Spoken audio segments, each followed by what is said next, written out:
Hello दोस्तों, आप सब कैसे हो? आई होप आप सब ठीक होगे। आप सभी का आपके अपने यूट्यूब चैनल नवीन सर अकेडमी पर स्वागत है। आज का हमारा टॉपिक रहेगा बुर्नर का संज्ञानात्मक विकास का सिद्धांत। यहाँ से हर बार स्टेट में एक नंबर का क्वेश्चन आता है। ठीक है, तीन टाइप से यहाँ पर क्वेश्चन पूछा जाता है। तीनों टाइप का हम जिक्र करेंगे। ठीक है, और वीडियो अच्छी लगे तो जरूर चैनल को सब्सक्राइब करना और वीडियो को लाइक करना। अब बात करते हैं, इस सिद्धांत का प्रतिपादन किया था जेरोम बुर्नर ने। ठीक है, बुर्नर का सिद्धांत है बट जेरोम बुर्नर का क्या पूरा नाम रहेगा। बात करेंगे क्या जन्म की, 1 अक्टूबर 1915 को क्या था जन्म हुआ था और मृत्यु हुई थी 5 जून 2016 को। ये आपके एग्जाम में कभी पूछा नहीं गया है बट इन्हें जो सिद्धांत दिया था ये 1966 के आसपास इस सिद्धांत को दिया था। और संज्ञानात्मक विकास का सिद्धांत भी जीन पियाजे ने दिया। उनका सिद्धांत रहेगा 1920 में उन्होंने क्या किया था, शुरू किया था सिद्धांत के बारे में अध्ययन करना। और 1940 तक उन्होंने क्या कर दिया था, कंप्लीट विस्तार से बता दिया गया था क्या क्या है। कुछ कमियां रह गई थी या कुछ इन्हें एडिशन करके कुछ अपने हिसाब से इन्हें बताया था। ठीक है, वो पढ़ेंगे।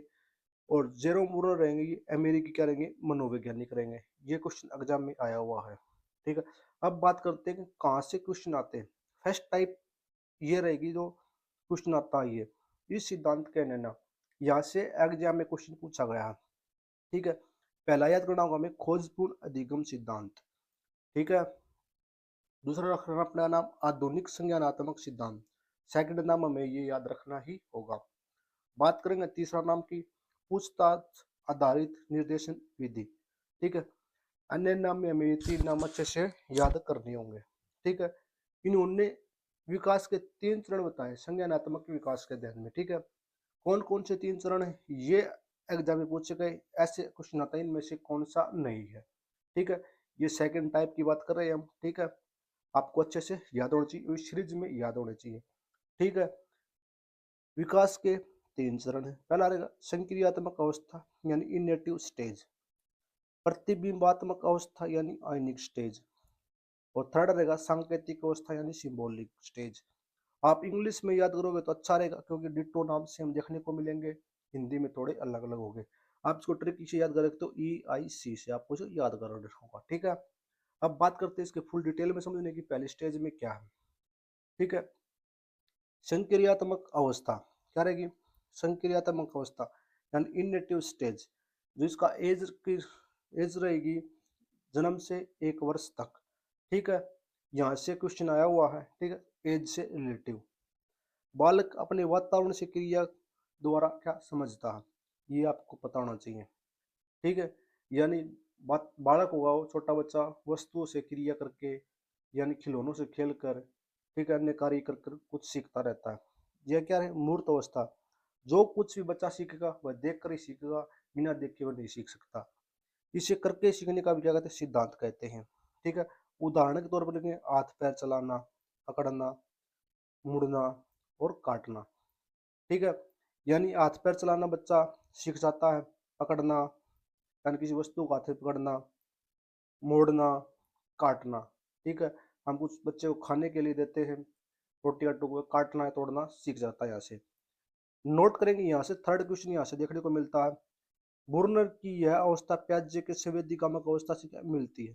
थर्ड टाइप यहाँ से कुछ देखने को मिलता है, प्याजे का और बुर्नर की जो स्टेज है वे किस तौर पर मिलती जुलती हैं। तो यह अवस्था संवेदीकामक यानी सेंसरी मोटर स्टेज से मिलती है। इसका टाइम पीरियड क्या रहेगा, 0 से 2 वर्ष तक, और इसका टाइम है जन्म से 1 वर्ष तक। ठीक है, तो हमें ये पता होना चाहिए। यह तीसरा टाइप। अब चलते प्रतिबिंबात्मक अवस्था, यह क्या आयनिक स्टेज है। यहाँ पर बच्चा इमेज और पिक्चर के अवस्था, पिक्चर के माध्यम से बच्चा सीखने लगता है। बालक मानसिक प्रतिक्रियाओं द्वारा सूचनाओं को करता ग्रहण करता है। ठीक है, आपको ये डिटो लाइन याद करनी होगी। ठीक है, यह रहेगी बुर्नर का यह अवस्था प्याजे के पूर्व संक्रियात्मक अवस्था से मिलती है, यानी पूर्व संक्रियात्मक अवस्था क्या रहेगी, प्री ऑपरेशनल स्टेज से मिलती है। ठीक है, बात करेंगे थर्ड की सांकेतिक अवस्था।